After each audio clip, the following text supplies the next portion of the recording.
Bonjour à tous, bienvenue sur ce Glove Driver, j'espère que vous allez bien. Aujourd'hui vous me retrouvez dans ce cadre magnifique du pôle équestre La Boulerie à côté du Mans pour vous présenter un véhicule très spécial qui a su placer la barre très haut, c'est le cas de le dire, dans le segment des SUV. Il fait 510 chevaux, a un moteur directement dérivé d'une Ferrari. Je veux bien évidemment parler de l'Alfa Romeo Stelvio Quadrifoglio, celui qui a battu de 8 secondes le Porsche Cayenne Turbo S sur le Nürburgring.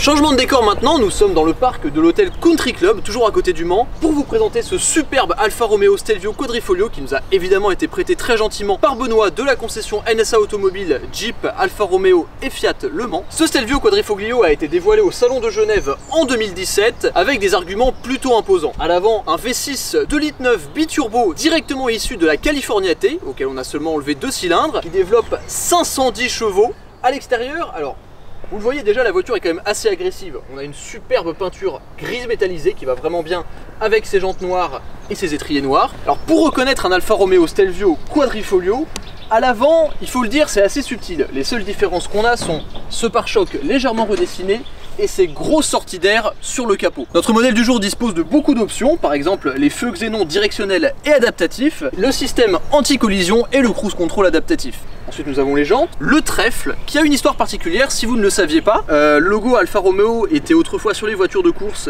dans un carré, donc le trèfle à 4 feuilles, Quadrifoglio. Lors de la mort d'un pilote, il me semble sur le circuit d'Imola, Alfa Romeo a décidé de couper le carré en deux et donc c'est devenu un triangle qui entoure ce trèfle à 4 feuilles. On continue sur le côté, on arrive sur des hanches très élargies. La voiture est une 4 roues motrices, mais évidemment pour plus de stabilité et pour loger ces énormes roues, il fallait que la voiture soit vraiment bien assise. Quadrifoglio Verde, c'est pas seulement un trèfle à 4 feuilles, c'est aussi 4 énormes sorties d'échappement. Si l'avant est musclé mais subtil, l'arrière l'est beaucoup moins. On voit vraiment que c'est très agressif.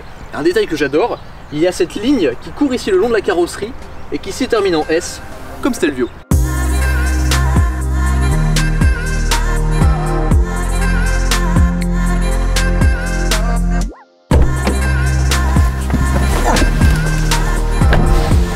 Même si à l'intérieur du Stelvio on retrouve un caractère très luxueux, c'est quand même aussi super sportif, un peu à l'image de l'extérieur. Déjà, on est assis dans des sièges très confortables qui sont en cuir et en alcantara au milieu. Ils maintiennent extrêmement bien, ils sont réglables dans tous les sens et vous pouvez aussi régler la force avec laquelle les sièges vous tiennent. Donc ça c'est vraiment super. La planche de bord est très épurée, personnellement j'adore parce que c'est très élégant. On a un volant entièrement gainé de cuir, ici le bouton pour démarrer la voiture, un peu à la façon d'une Ferrari, comme quoi on retrouve toujours des petites affinités. De superbes palettes en aluminium derrière qui sont vraiment très longues. Une fois encore, comme dans une Ferrari, dans un SUV c'est plutôt sympa. Une grosse vague de carbone ici, pareil qui court sur le long de la console centrale. C'est vraiment un environnement très confortable. En plus on a beaucoup d'options de confort comme les sièges chauffants, le volant chauffant. On a ici le sélecteur de mode avec les suspensions adaptatives qui sont réglables sur plusieurs niveaux. Donc on a le mode efficient, si vous voulez rouler très tranquillement, mais personnellement ça ne m'intéresse pas.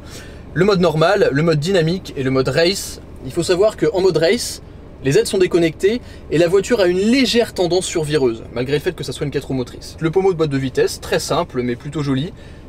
Donc c'est une boîte de vitesse automatique à 8 rapports, c'est pas une double embrayage, mais honnêtement c'est pas grave, les rapports passent très vite, je vous le montrerai tout à l'heure. Et la cerise sur le gâteau dans cet habitacle, c'est une option que j'adore parce que ça apporte beaucoup de luminosité dans ce bel intérieur. C'est le bouton qui se situe juste sur le plafonnier.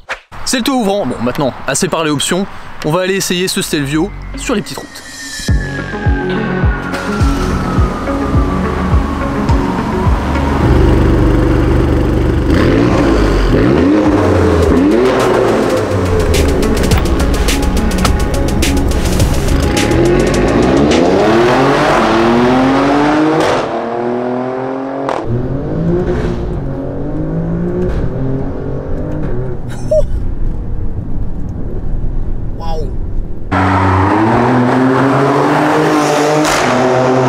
Bon alors la première question que je me suis posée quand j'ai entendu parler de ce Stelvio Quadrifoglio, c'est qu'est-ce que ça fait 510 chevaux dans un SUV? Ça donne ça.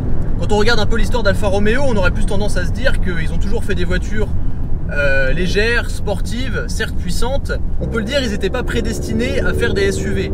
Et pourtant, lorsque j'ai vu les premiers essais de cette voiture, tout le monde était bluffé en disant que ça se conduisait comme une berline, comme justement la Giulia Quadrifoglio Verde. Alors que j'ai eu la chance d'essayer grâce à Benoît qui est juste derrière. Et donc là, j'étais vraiment très intrigué de voir ce que ça donnait. Un moteur issu d'une Ferrari dans un 4x4. Là on est en mode dynamique et on va passer hop, en mode race. On va mettre la voiture en mode manuel. Alors quand on passe en mode race, tout passe en jaune sur les compteurs et les valves d'échappement s'ouvrent. Ça fait beaucoup plus de bruit. La question que je me suis posée, c'est comment une voiture aussi grosse entre guillemets peut avoir un caractère sportif. Déjà, une des premières choses qu'il faut noter, je vais vous mettre maintenant des images, c'est que le moteur est situé presque en position centrale avant, il est derrière l'essieu avant. On a une répartition des masses qui est très très bonne. Ensuite, il faut aussi savoir que malgré le fait que ça soit un 4 roues motrices, la voiture est typée plus propulsion, il y a 60% de la puissance qui est envoyée à l'arrière, seulement 40% à l'avant. Et en mode race, c'est du 80% à l'arrière, 20% à l'avant.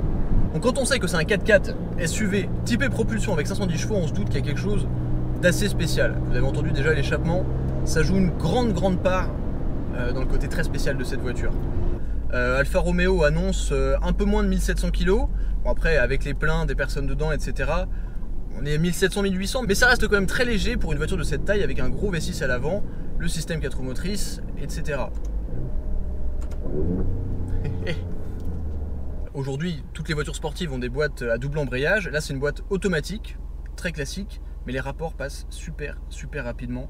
Et c'est un tel plaisir d'avoir des grandes palettes qui sont indépendantes du volant. Donc logiquement, un poids plutôt maintenu, avec des suspensions adaptatives qu'on a ici dans le mode le plus dur, une bonne boîte de vitesse et un moteur puissant. Oh, ça doit donner quelque chose de plutôt énervé. Oh, les explosions! Et franchement, malgré sa masse, la voiture a une prise de vitesse qui est vraiment étonnante. Et ça reste très stable sur la route. C'est vraiment maîtrisable, ce qui est super étonnant pour une voiture de ce gabarit. Alors évidemment, on sent un petit peu le poids de la voiture, on sent que le centre de gravité est assez haut, mais ça rentre dans le virage, on sent que ça plonge, c'est pas emmené par le poids à l'extérieur. Et lorsqu'on accélère, on a vraiment la sensation que c'est une propulsion, parce qu'il y a l'arrière qui s'assied.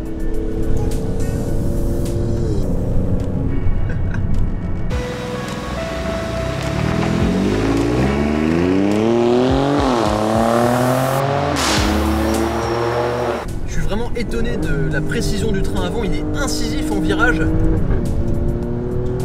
Mais je sens que l'arrière a envie d'enrouler. Il y a de la pluie qui commence à se mettre sur l'arrière lorsqu'on sort de virage et qu'on met la puissance par terre.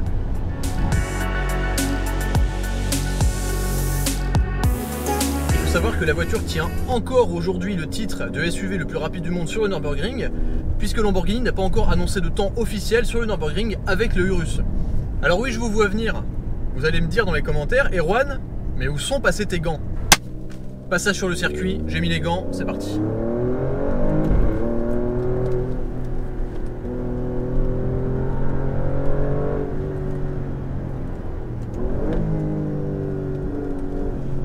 C'est incisif.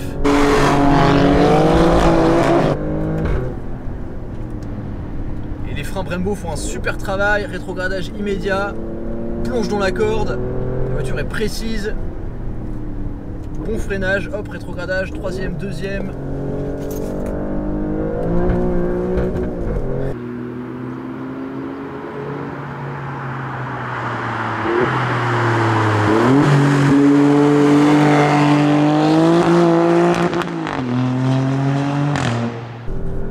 Elle rentre dedans, c'est dingue.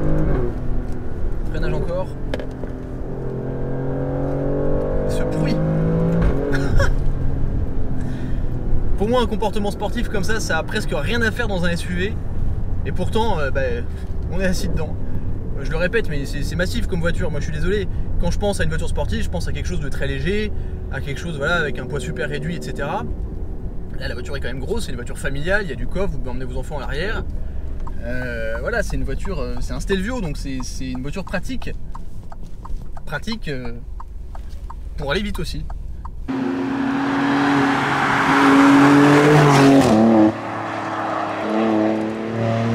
Conduisez un Stelvio QV, vous allez voir, c'est bluffant. En tout cas, moi je suis bluffé. J'ai eu la chance de conduire pas mal de voitures et de pouvoir comparer voilà, avec pas mal de modèles que j'ai essayé. Et je trouve que le comportement se rapproche vachement d'une berline sportive, c'est-à-dire d'une voiture beaucoup plus basse, avec un centre de gravité plus bas. Les performances sont impressionnantes, 3 secondes 8 au 0 à 100, il faut savoir que la Giulia fait 3 secondes 9, merci le système 4 roues motrices, 286 km/h de pointe, dans un 4x4. C'est pas n'importe quoi quand même. Franchement, moi je trouve ça extraordinaire. Bon, sur ce, j'espère que cet essai vous a plu. Si c'est le cas, n'hésitez pas à vous abonner, à lâcher un gros pouce bleu sous la vidéo, à me dire quelle voiture vous prendriez dans la concurrence directe du Stelvio QV. Donc Macan GTS ou Macan Turbo Performance, GLC 63S AMG, ou encore celui qui vient de sortir, le F-Pace SVR, qu'on n'a pas encore vu d'essai, mais je pense que ça va être plutôt sympa. Dites-moi dans les commentaires quelle voiture vous prendriez. Un énorme merci à la concession NSA Automobile Alfa Romeo Le Mans et tout spécialement à Benoît qui nous a gentiment fait confiance en nous prêtant cette voiture pour la journée. N'hésitez pas à me suivre sur Instagram, abonnez-vous à la chaîne et je vous dis à très bientôt sur The Glove Driver. Ciao.